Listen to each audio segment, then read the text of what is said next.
All right, guys, here we are. I'm back with Marcos Garza from Garza Law. My name is John Jessup with Dream Rides of Tennessee. Today, we're talking about how to get your custom motorcycle insured. You know, you guys know me, my bikes. I put way too much money in them like an idiot, and they're all done up.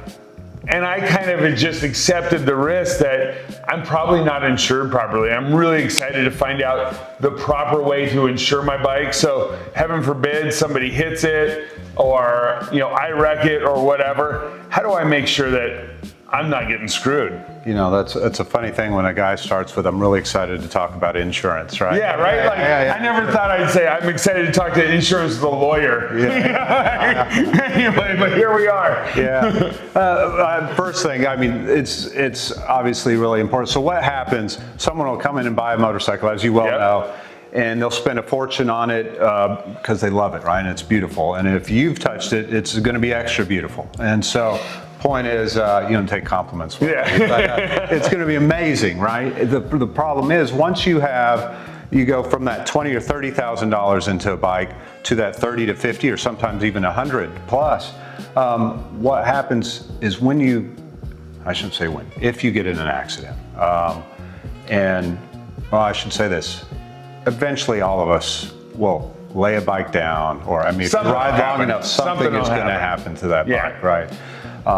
We just want to make sure you don't get hurt because we can replace stuff. So absolutely, how do you replace the stuff? And that is, whenever you get work done to a motorcycle, particularly the custom work, you have to keep a really good documentation of the receipt, what you spent on that, what you paid on that. Take pictures of that finished product. Once it comes out of John Jessup's office or his showroom, take a picture that day. Have the receipt, have whatever you paid for that, have a picture of the parts.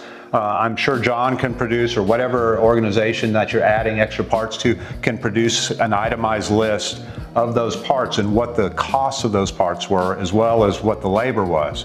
And so don't just write a check for, I don't know, $20,000. Ask for an itemization, not because you're trying to give John a hard time or whoever the custom person is. It's because you need that.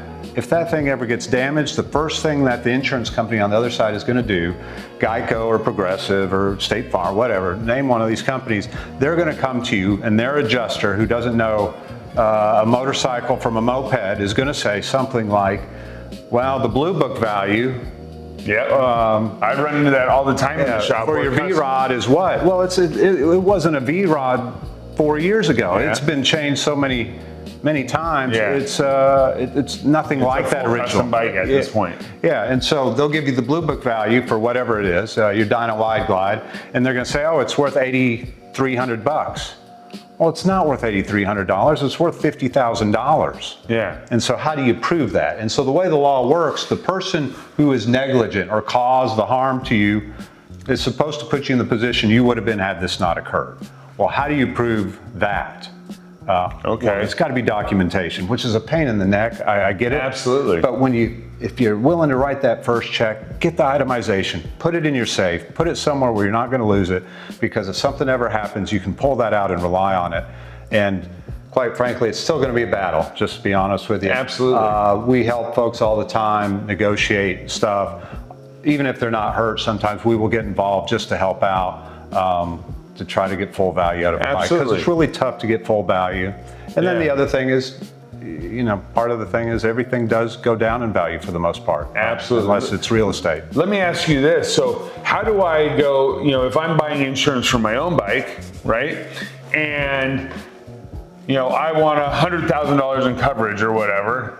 How do I then go to my insurance company and say, hey, I want to insure this bike for this much money, and here's my documentation to prove I have that bike? Are there specialty insurance companies? What do I need to be looking for when I deal with that? You need to do exactly what you said. If you've got this bike, so I would ask those insurance companies those questions. Like, there are a lot of insurance companies, sometimes the folks that you see that advertise on TV, they're trying to sell as many policies as possible.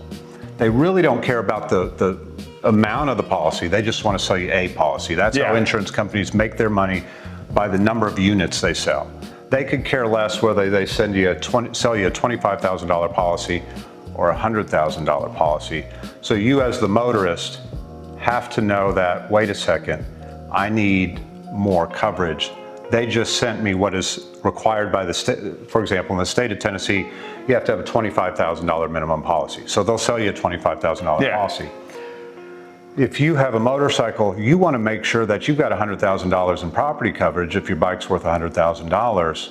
Otherwise, what happens, it wrecks. You realize that the limitation of your property damage was 25 grand, and there's a $75,000 split that the insurance company's like, look, your policy's for 25. Yeah. What they don't tell the motorist or the motorcyclist when they go to purchase the property is for another $58 every 6 months, you can have 100,000 instead of 25,000. So the cost isn't even prohibitive. That's right. No, it usually is not. Okay. And I love having that conversation with people, and I think it sounds kind of crazy, but I can't tell you, John, the number of people that come into our office and say, don't worry, I've got full coverage.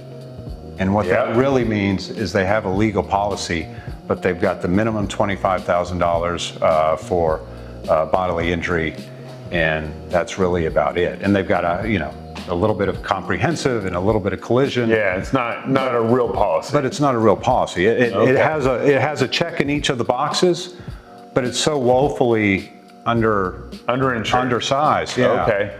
Awesome. Well, that's good to know, because I know for myself, I'm going to have to go adjust my insurance policies. Absolutely, 100%. You know what we ought to do, John, is on a future one of these, we ought to get your deck page out and go over it with the folks and say, hey, this is what I would do if this is what my declarations page said for my insurance policy. Awesome. Yeah, absolutely. We're going to make that happen. Okay. So absolutely, guys. So having the right amount of coverage is super important. Every day in the shop, we deal with this with customers' insurance. It's always a battle with the insurance to get the customer's bike put back to the way it was beforehand.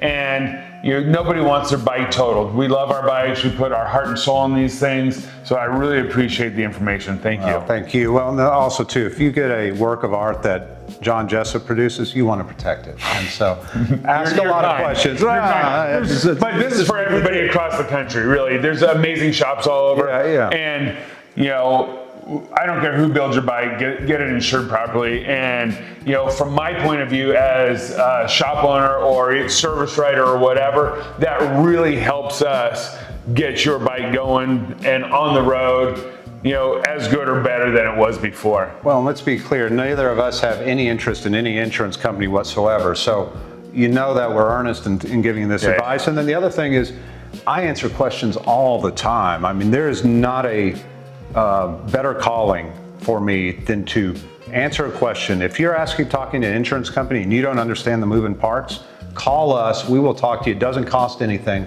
We wouldn't charge you a nickel to help you get the right coverage. Awesome. Thank you very much. Hey guys, give us a like and follow on YouTube. Dream Rides of Tennessee. We're also with Garza Law Firm. We're going to put out a lot more content. Keep looking.